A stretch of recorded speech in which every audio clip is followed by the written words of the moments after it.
세상에서 가장 좋은 대학이라고 손을 꼽는 하버드 대학에서 연구 교수, 아주 귀한 자리에서 많은 사람들의 존경을 받으며 가르치던 헨리 나우엔을 우리는 기억합니다. 그는 어렸을 때부터 신동이었습니다. 그리고 그가 쓴 20권 이상의 책들이 모두 다 베스트셀러입니다. 세계의 모든 사람들은 그를 존경하고 추앙했습니다. 그는 모든 것을 다 가지고 있었습니다. 명성과 지위, 돈, 모든 것 다 가지고 있었습니다. 그런데 어느 날 갑자기 그 모든 걸 전부 버렸습니다. 장애인 시설인 데이브레이크라고 하는 그런 기관에 들어가서 평직원이 되었습니다. 장애인을 돌보는 일을 하다가 그는 주님 앞에 몇 년 전에 갔습니다.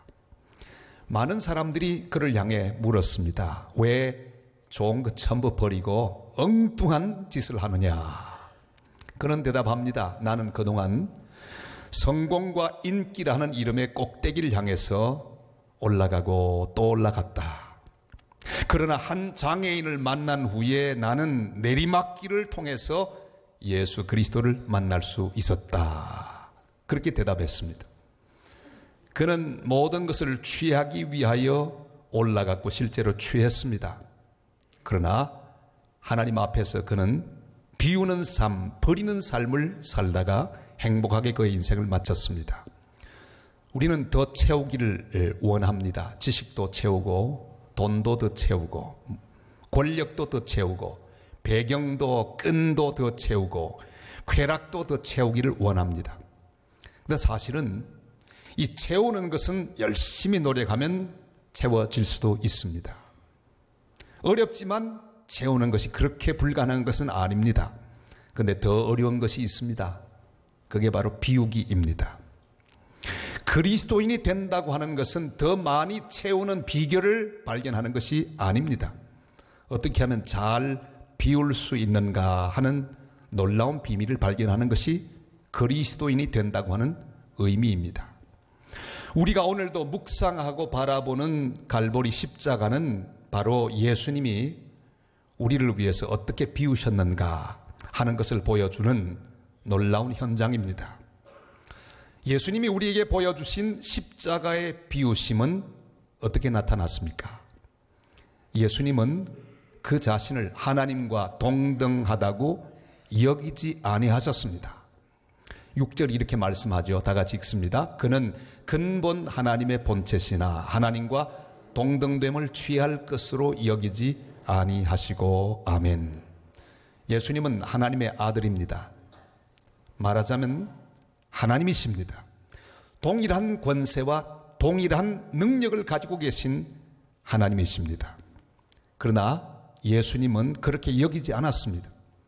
자신의 사명을 잘 아시기에 하나님과 동등되다고 여기지 않았습니다.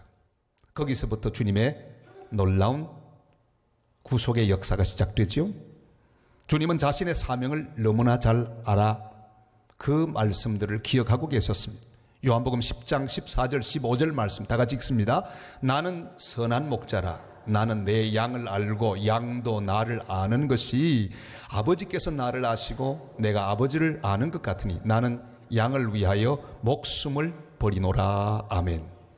예수님은 아버지의 뜻을 잘 아셨습니다. 자기가 무엇하는 사람인지를 잘 알고 계셨습니다. 하나님과 동등한 아들이시지만 동등하다고 여기지 않으시고 세상 죄를 지고 가는 하나님의 어린 양으로 여기셨습니다. 그가 아들이시면서도 받으신 고난으로 순종함을 배우셨습니다. 여러분, 자기를 아는 것이 중요합니다. 내 인생을 어떻게 여기느냐, 내 사명에 대해서 어떻게 여기느냐, 내가 당하는 여러 가지 어려움과 고난에 대하여 어떻게 여기느냐, 이것이 바로 성숙한 신앙의 출발점이 될 수 있을 것입니다. 우리 문제가 무엇입니까? 나는 제법 괜찮은 사람이라고 생각하는 것이 문제입니다. 나는 존경받고 대접받아야 할 사람이라고 여깁니다. 그래서 조금만 대접이 소홀하고 나를 대하는 태도가 좋지 않으면 화가 납니다. 남이 나에 대해 조금만 비방해도 발끈합니다. 그러나 사실 우리 모두는 죄인입니다. 부족합니다. 하나님 앞에 형편없는 존재들입니다. 연약한 사람들입니다. 인간을 영어로 어떻게 말하지요? 휴먼이라고 말합니다. 이 말은 휴무스라고 하는 말에서 나옵니다. 무슨 뜻일까요? 흙이라고 하는 뜻입니다. 하나님은 흙으로 사람을 만들었습니다. 별것 아닙니다. 우리 모두는 흙입니다. 원래 우리의 출발점이 흙입니다. 아무것도 아닌 가치 없는 흙을 가지고 하나님의 은혜로 우리를 빚어서 만들었습니다. 그게 사람입니다. 그래서 겸손이란 말 역시 휴무스에서 나오는데 humility. 다시 말하면 내 출발을 아는 것, 내 근본을 아는 것, 그게 바로 겸손입니다. 우리는 흙입니다. 흙으로 왔으니 흙으로 돌아갈 것입니다. 장례식 할 때마다 흙을 뿌리는 순서가 있습니다. 주례 목사는 그렇게 말합니다. 흙에서 왔으니 흙으로 돌아갈지니라고 샥 뿌립니다. 여러분, 다 흙입니다. 이 출발을 알고 이 근본을 안다면 우리는 겸손할 수밖에 없습니다. 인도의 위대한 선교사 윌리엄 캐리, 지금도 온 세계 그리스도인들이 존경하는 그런 우리의 믿음의 선배입니다. 그가 인도 사역을 다 마치고 고국으로 돌아왔습니다. 임종 직전입니다. 그 옆에서 그를 돌보는 간호사가 그 위대한 하나님의 종이 떠나는 그 순간을 지키다가 묻습니다. 선교사님, 혹시 하실 말씀이 없으십니까? 장례식에서 어떤 말 해주기를 원하십니까? 제가 꼭 기억하고 있다가 전해드리겠습니다. 그러니 윌리엄 캐리는 환하게 웃으면서 나 같은 인간을 위해서 무슨 말을 할 말이 있겠습니까? 꼭 말하라면 이 말을 해주십시오. 오 하나님이여, 주의 인자하심을 조차 나를 긍휼히 여기시며 주의 많은 자비를 조차 내 죄가를 도말하소서. 바로 시편 51편 1절의 말씀. 그 말씀을 되뇌이다가 그는 주님 품에 안겼습니다. 그리고 그의 비문에는 이렇게 기록되었습니다. 윌리엄 캐리 1701년생, 죄 많으며 약하고 능력 없는 벌레인 나는 당신의 자비하시고 거룩하신 팔에 의지하여 잠드나이다. 사랑하는 여러분, 우리는 우리에 대해서 너무 점수를 후하게 줍니다. 제법 무엇인가 이룬 사람이라고 생각합니다. 제법 신뢰할 만한 존재라고 생각합니다. 제법 선한 사람으로 생각합니다. 제법 무엇인가 할 수 있는 존재라고 생각합니다. 그러나 주님께서 우리를 향해 말씀합니다. 갈라디아서 6장 3절 말씀, 다 같이요. 만일 누가 아무것도 되지 못하고 된 줄로 생각하면 스스로 속임이라. 아멘. 한 번은 위대한 전도자 무디에 대하여 신문 기사가 나왔는데 너무너무 악평하는 기사가 나왔습니다. 이 무디에 같이 일하는 스태프들이 화를 냈습니다. 목사님, 이럴 수가 있습니까? 이렇게 나쁘게 말하는데 이거 우리 가만히 있으면 안 됩니다. 고소해서 이건 명예훼손으로 집어넣어야 합니다. 막 펄펄 뛰고 있는데 무디는 빙그레 웃으며 이렇게 말합니다. 이 기사는 틀렸어. 사실은 말이야, 나 이것보다 훨씬 더 형편없고 훨씬 더 악한 존재야. 그들은 나를 잘 몰라. 그러며 끌끌끌 웃었다고 합니다. 그렇습니다. 우리 예수님은 하나님의 아들이시라도 스스로 동등됨을 취하지 않으셨습니다. 여러분, 우리 자신을 바로 알아야 합니다. 나는 형편없고 부족하고 죄 많은, 하나님 앞에 그의 은혜가 아니면 아무것도 할 수 없는 존재인 것으로 인정하고 여기는 것에서 우리의 아름다운 믿음의 삶은 시작됩니다. 우리 주님은 스스로 그렇게 여기셨습니다. 동등됨을 취할 것으로 여기지 아니하시고 한 걸음 나가서 스스로 자기를 비우셨다, 그렇게 말씀하고 계십니다. 7절을 다 같이 읽겠습니다. 오히려 자기를 비워 종의 형체를 가지사 사람들과 같이 되셨고. 아멘. 자기를 비운다는 뜻이 무엇일까요? 중국 성경을 보면 바로 이 부분에 빌 허자가 나옵니다. NIV 영어 성경을 보면 nothing으로 나옵니다. 아무것도 아닌 것. 그게 비운다는 의미입니다. 또 다른 성경을 보면 empty로 나옵니다. 텅텅 빈 것. 그걸 다 종합하면 무슨 뜻일까요? 스스로 가진 모든 권리와 특권을 포기한다는 뜻입니다. 우리 주님 예수 그리스도가 원래 가지셨던 하나님 아들의 자리와 권세를 포기하셨습니다. 가장 힘없고 가난한 사람으로 이 땅에 오셨습니다. 그리고 우리를 구원해 주셨습니다. 주님이 가지신 생명의 권세를 스스로 버리심으로 죽음 가운데 있는 우리를 살려주셨습니다. 모든 것을 가지신 창조주 하나님의 권세와 특권을 버리시고 스스로 없는 자가 되셔서 우리를 부요하게 해주셨습니다. 고린도후서 8장 9절이 이렇게 말씀하시죠. 다 같이요. 우리 주 예수 그리스도의 은혜를 너희가 알거니와 부요하신 이로서 너희를 위하여 가난하게 되심은 그의 가난함으로 말미암아 너희를 부요하게 하려 하심이라. 아멘. 여러분 서울을 가시거든 시간이 있으면 꼭 한번 양화진 선교사 묘지에 가보시기를 바랍니다. 거기 가면 여러 선교사님들이 있는데 그 비석을 이렇게 읽어보시면서 아 여기가 이 선교사님의 묘로구나 한번 쭉 다녀보시기를 바랍니다. 그 가운데 보면 제임스 홀과 로제타 홀 바로 이 비석을 발견하게 될 것입니다. 제임스 홀은 의사로서 자신의 편한 모든 생활을 다 버렸습니다. 그리고 평양에 와서 복음을 전했던 미국 선교사입니다. 거기서 캐나다 선교사인데 로제타 홀 미국 선교사 로제타를 만나서 결혼합니다. 그리고 복음을 전합니다.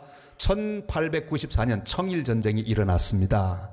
그래서 모든 외국인들의 소개령이 내렸습니다. 전부 떠나도록 그렇게 권유를 받았습니다. 그러나 이 제임스 홀은 끝까지 떠나지 않았습니다. 환자를 돌봅니다. 그러다가 그만 말라리아에 걸리고 말았습니다. 그리고 얼마 후에는 발진 티푸스까지 걸렸습니다. 그리고 주님의 부름을 받았습니다. 이 제임스 홀이 죽을 때 이제 막 걷기 시작한 어린 아들이 있었습니다. 그리고 사랑하는 젊은 아내의 뱃속에는 7개월 된 딸이 있었습니다. 슬픔 가운데 그의 아내 로제타는 조선 땅을 떠납니다. 미국에 갔다가 시댁이 있는 캐나다로 갔습니다. 남편을 파송했던 교회에 출석했는데 그때 그 교회 성도들이 말합니다. 우리는 당신의 남편 때문에 조선을 품게 되었습니다. 이제 당신과 당신의 자녀들을 우리가 책임지겠습니다. 다시 보내드리니 조선으로 돌아가 남편의 뒤를 이어서 복음을 전해 주십시오. 로제타 선교사는 다시 일어났습니다. 자신의 모든 안위를 다 포기하고 자신의 계획을 다 버린 다음에 다시 돌아와 놀라운 선교의 열매를 맺게 되었습니다. 평양 기홀병원, 농아학교, 또 현재 2대 부속병원인 동대문병원, 인천 기독병원, 인천 간호보건대학 등 여러 병원과 학교를 설립했습니다. 수많은 사람들에게 복음을 전하다가 남편 곁에 나란히 묻혔습니다. 주님께서 스스로 자기를 비우셔서 우리를 구원하셨으니 마땅히 우리도 우리를 비워야 합니다. 복음을 위하여, 교회를 위하여, 하나님 영광을 위하여 내가 비울 것은 무엇입니까? 내가 포기할 권리는 무엇입니까? 마땅히 주장할 수 있지만 버려야 할 특권은 무엇입니까? 자신의 모든 권리를 챙기고 입장을 세우면서 한마디도 지지 않는 사람을 우리는 만납니다. 그런 사람 정말 똑똑한 사람입니다. 한마디도 지지 않습니다.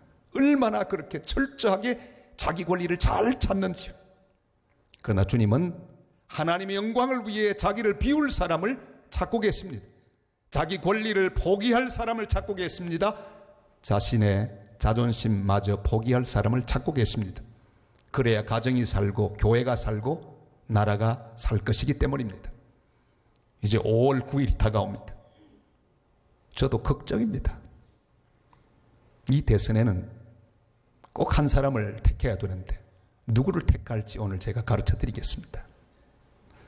자기를 비울 사람을 택하시기를 바랍니다. 자기 것을 챙기고 빼내는 사람이 아니라 우리나라와 백성을 위해 마땅히 취할 것도 버리고 포기할 수 있는 자기를 비울 사람, 자기 비울 준비가 되어 있는 사람을 선택하시기를 바랍니다. 어떻게 하면 알 수 있느냐? 지금까지 이력을 보세요. 한 번이라도 제대로 비웠던 경험이 있는 사람을 세워야 합니다. 왜 그 자리만 올라가면 다 취하고 또 취하고 그 특권들을 남용하는지 한 사람도 제대로 있다가 내려온 사람이 없어요. 왜 취하려고 하는지 몰라요. 그 자리는 버리는 자리입니다. 비우는 자리입니다.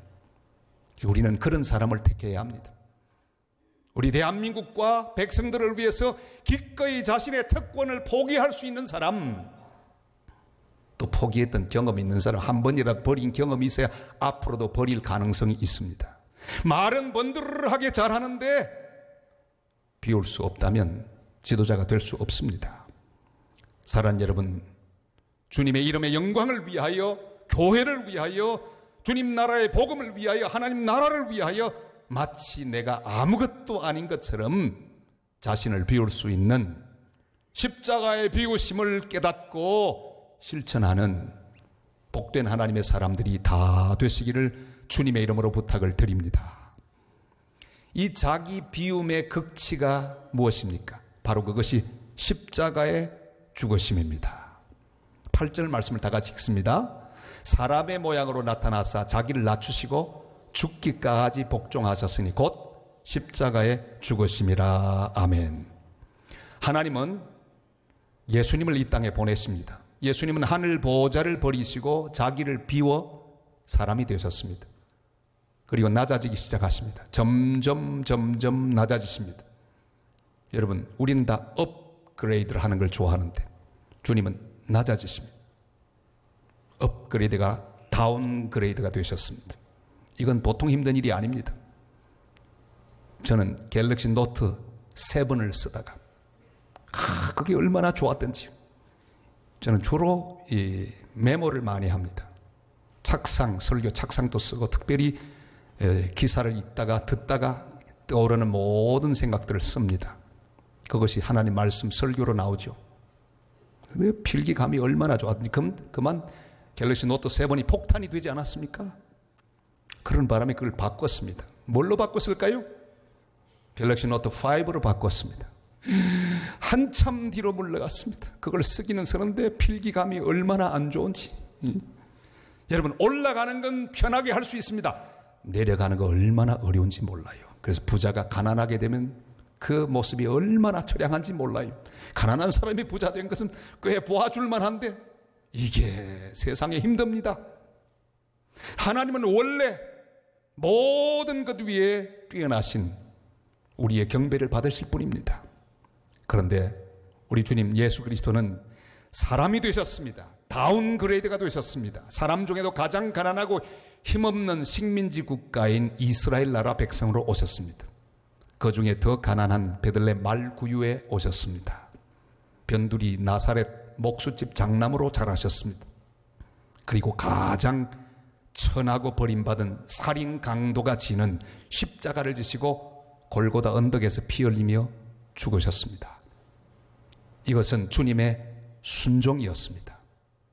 억지로 할 수 없어 붙잡혀서 그렇게 억지로 돌아가신 것이 아니라 스스로 택하시는 순종이었습니다.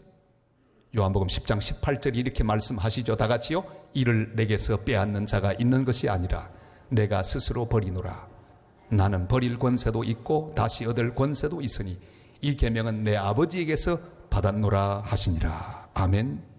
주님은 강제로 힘이 없어 십자가 지신 것이 아닙니다. 우리를 구원하기 위하여 스스로 순종하여 지신 십자가였습니다. 완전히 다 비운 현장, 그게 바로 갈보리 십자가입니다. 인간 모두는 자꾸만 올라가기를 원합니다. 더 가지기를 원합니다. 더 채우기를 원합니다. 그런데 믿음으로 사는 우리의 삶을 가만히 보면 때로는 채워지기는커녕 점점 자꾸 비어가는 때가 있습니다. 올라가기는커녕 점점 추락하는 것을 경험할 때가 있습니다.